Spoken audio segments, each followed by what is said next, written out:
Hi friends, welcome to Sisters Ulagam. இன்னைக்கு நம்ம சேனல்ல மீன் குழம்பு ரெசிபி எப்படி பண்ணலாம்னு பார்க்கலாம் வாங்க.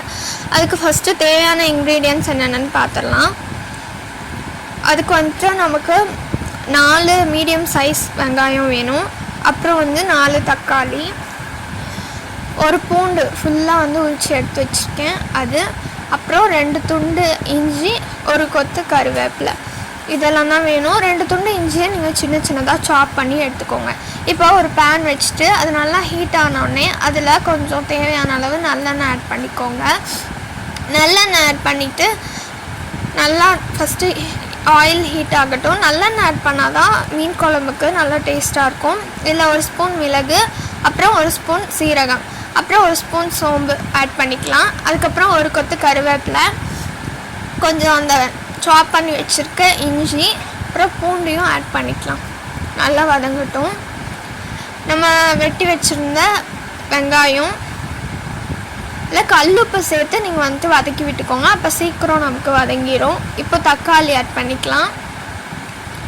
நல்லா தக்காளி வந்துட்டு தோல் வந்து பிரிஞ்சு வர மாதிரி நல்லா வந்துட்டு வதங்கணும். அப்புறம் 1/4 ஸ்பூன் மஞ்சள், 2 ஸ்பூன் குழம்பு மிளகாய்த்தூள், 3 ஸ்பூன் குழம்பு மிளகாய்த்தூள் ஆட் பண்ணிக்கோங்க. உங்கள் காரத்துக்கு ஏற்ற மாதிரி நீங்கள் ஆட் பண்ணிக்கோங்க. அப்புறம் தேங்காய் அந்த மாதிரி எடுத்து வச்சுருக்கேன், அதை குட்டி குட்டியாக சாப் பண்ணி வச்சுக்கோங்க. இப்போது நம்ம அந்த வதக்கி வச்ச மசாலாவை ஆற விட்டு அரைச்சி எடுத்துகிட்டு வந்துடலாம். இந்த ஸ்டேஜில் ஒரு பேன் வச்சுட்டு அதில் கொஞ்சம் நல்லெண்ணெய் ஆட் பண்ணிவிட்டு கடுகு ஆட் பண்ணிக்கோங்க தாளிக்கிறதுக்கு. அப்புறம் கொஞ்சம் உளுந்து, அப்புறம் வெந்தயமும் ஆட் பண்ணிக்கலாம். எல்லாம் ஆட் பண்ணிவிட்டு கடுகு வெடித்து வரட்டும். இந்த ஸ்டேஜில் 2 பச்சை மிளகா, அப்புறம் ஒரு கொத்து கறிவேப்பிலை ஆட் பண்ணிக்கிறேன். அப்புறம் நம்ம அந்த வதக்கி அரைச்சிருக்கோம்ல அந்த பேஸ்ட்டை வந்து இதோட ஆட் பண்ணிக்கலாம். ஆட் பண்ணிவிட்டு நல்லா மிக்ஸ் பண்ணி விட்டுக்கோங்க. இதில் வந்து நம்ம புளி தண்ணி ஒரு பெரிய எலுமிச்சை சைஸ் அளவு புளியை ஊற வச்சு எடுத்துக்கோங்க. அதை கரைச்சி இதில் ஊற்றிக்கலாம். புளி தண்ணியை ஊற்றிட்டு அதில் கொஞ்சம் பெருங்காயத்தூள் ஆட் பண்ணிக்கோங்க. இப்போ நல்லா மிக்ஸ் பண்ணிடுங்க.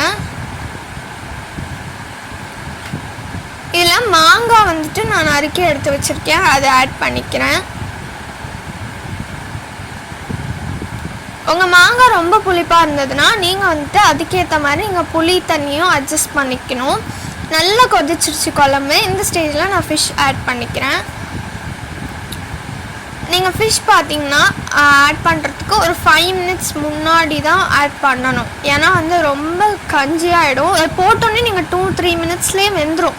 நீங்கள் வந்து க்ளோஸ் பண்ணி வச்சிட்டிங்கன்னா சூப்பராக வெந்துடும். இப்போது நம்ம அந்த தேங்காய் எடுத்து வச்சுருந்தோம் இல்லையா, அதை வந்துட்டு பேஸ்ட்டாக நான் அரைச்சி எடுத்துகிட்டு வந்துடுறேன். அதையும் நான் இதில் ஆட் பண்ணியிருக்கேன். தேங்காவையும் ரொம்ப நேரம் கொதிக்க விடக்கூடாது, மீனையும் ரொம்ப நேரம் கொதிக்க விடக்கூடாது. கரெக்டான டைமில் வேக வச்சு நம்ம எடுத்துடணும். அப்போ தான் சூப்பராக இருக்கும். ஓகே ஃப்ரெண்ட்ஸ், நமக்கு சூப்பரான மீன் குழம்பு ரெடி. தேங்க்யூ. இந்த வீடியோ பிடிச்சிருந்தா லைக் பண்ணுங்கள், ஷேர் பண்ணுங்கள், கமெண்ட் பண்ணுங்கள், செஞ்சு பார்த்துட்டு எப்படி இருக்குன்னு சொல்லி. சப்ஸ்கிரைப் பண்ண மறந்துடாதீங்க. தேங்க்யூ.